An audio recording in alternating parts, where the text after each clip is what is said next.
Namaskar Sadhguru. The period of youth is defined by challenges, goals, achievements and ambitions. Many chase success as defined by others. In this hyper-connected, information-saturated era, there is the added stress of information overload and work-related burnout.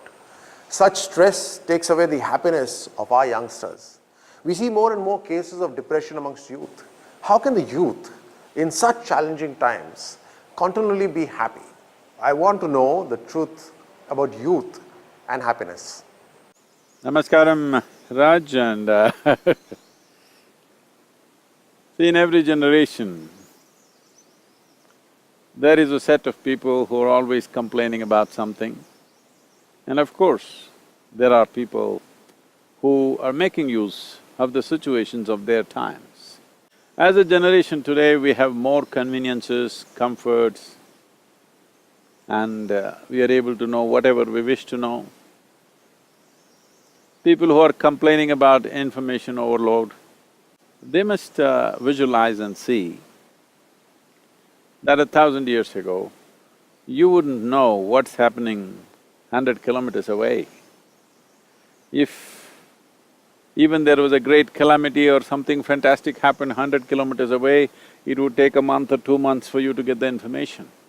Today, anywhere in the world, whatever is happening comes to you quickly, and are you complaining about it?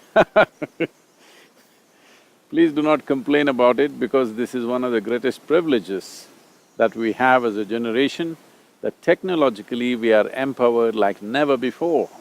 Never before another humanity had the capabilities that we have simply because of technological empowerment. It is just that you have not prepared yourself for the life that you need to handle. In the sense, right now you're complaining about technology, which has made your life easy and comfortable.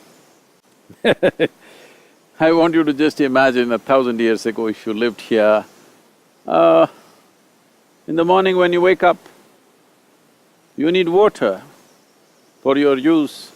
You will have to walk down to the river and carry 2 buckets fulls of water. Believe me, most of the youth today are not even fit enough to carry 2 buckets of water for a mile.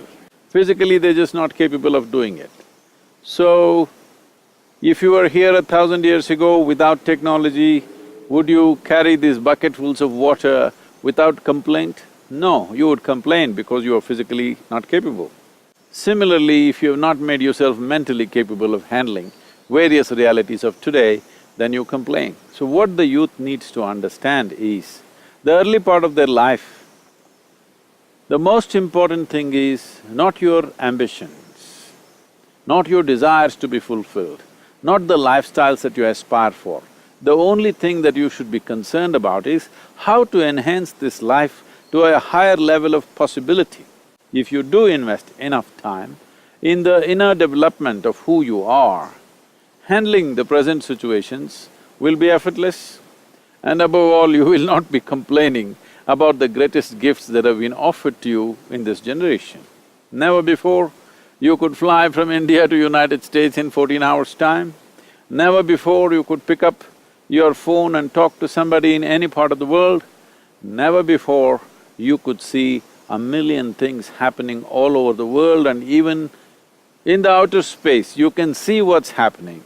Please do not complain about these great gifts that you have to equip yourself. Equipping yourself means there are technologies for inner well-being. What we're transmitting as inner engineering is just this, that you engineer yourself in such a way that you're fit for life. Instead of making yourself fit for life, you're asking life around you to change for your level of unfitness. Please don't do this. Right now, the world is not moving any faster than what it was a few thousand years ago. The world is still spinning at the same time. It is just that we feel that the distances have been reduced simply because of technological prowess that we have. This is the most fantastic thing that's happened to human beings is, we are so technologically empowered. We can see beyond our normal vision, you can hear beyond your normal sense of hearing, you can experience things beyond your normal sense of experience. It's just that you have to upgrade yourself. The technology around you is phenomenally upgrading itself every few months or years. It's time you upgrade yourself. Upgradation of this technology, upgradation of who you are, enhancement of this life needs to happen. This is what in engineering or yoga means, that you focus on enhancing this life. Without enhancing this life, if you enhance your activity, of course you suffer the activity. It is like taking an old junky car on a F1 track, it'll fall apart. That's all that's happening to people. It's time that instead of just educating our children, just to make a living, just to find a job, just to get into this one or that one, we have to educate our children to first of all enhance themselves. Tools for self-transformation are the most important requirement of this age because external situations are going to be largely handled by machines. It's very important you are little smarter than the machines that you handle.